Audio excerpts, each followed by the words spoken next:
Get your wallets ready because Apple's foldable iPhone is officially on schedule, and it's lining up perfectly with the iPhone 18 Pro launch window. That's the big headline.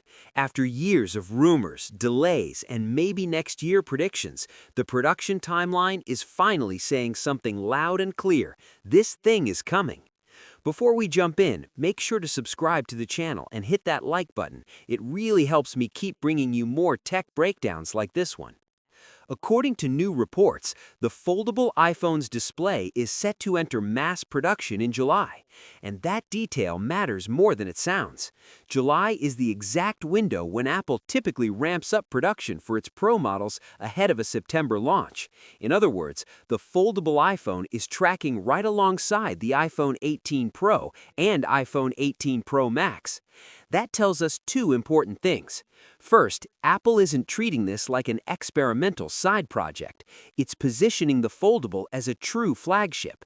Second, the company seems confident enough in the hardware to commit to a synchronized launch. Now here's where things get interesting. Apple recently adjusted its release strategy for the iPhone 18 lineup. The Pro models are still expected to launch this year as usual, but the base iPhone 18 model is reportedly pushed to next year. That shift raised questions about where the foldable would fit. Would it be delayed too? Would Apple stagger the release? This new production timeline answers that. The foldable is expected to debut alongside the Pro models, likely in September, not alongside the base model next year. And considering how complex foldables are, that's impressive. This isn't just another iPhone with a new chip or better camera. We're talking about a completely different form factor, built around a brand new hinge mechanism and custom internal components. Foldables are notoriously difficult to engineer. The hinge durability, crease visibility, display longevity, internal space management, every single part becomes more complicated.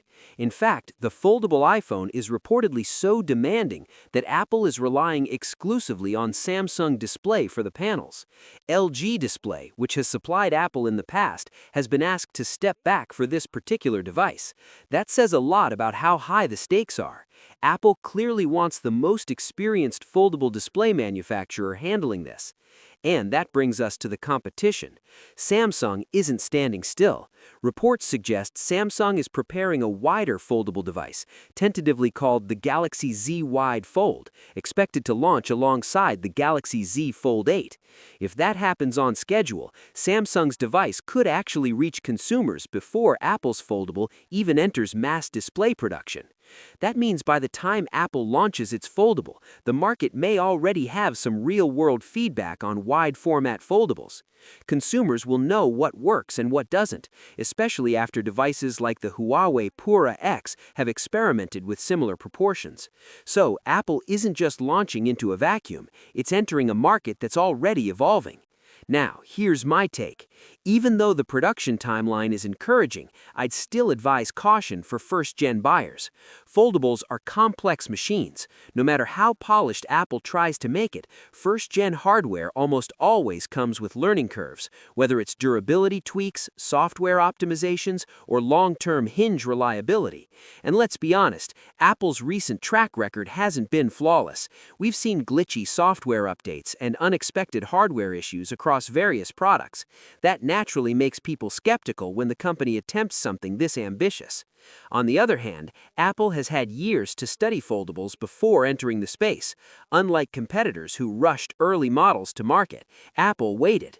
That delay means fewer compromises and a more refined first attempt. The fact that production is on schedule, despite the new hinge system and custom parts, suggests Apple isn't scrambling. It suggests planning. It suggests readiness. If everything stays on track, September could mark one of the biggest shifts in iPhone history. Not just a new model, but a new category inside Apple's ecosystem. The real question isn't whether it's coming, it's whether you should buy it on day one or wait for version 2. Either way, the message from the production line is clear. Apple's foldable iPhone is no longer a rumor, it's a product moving toward shelves.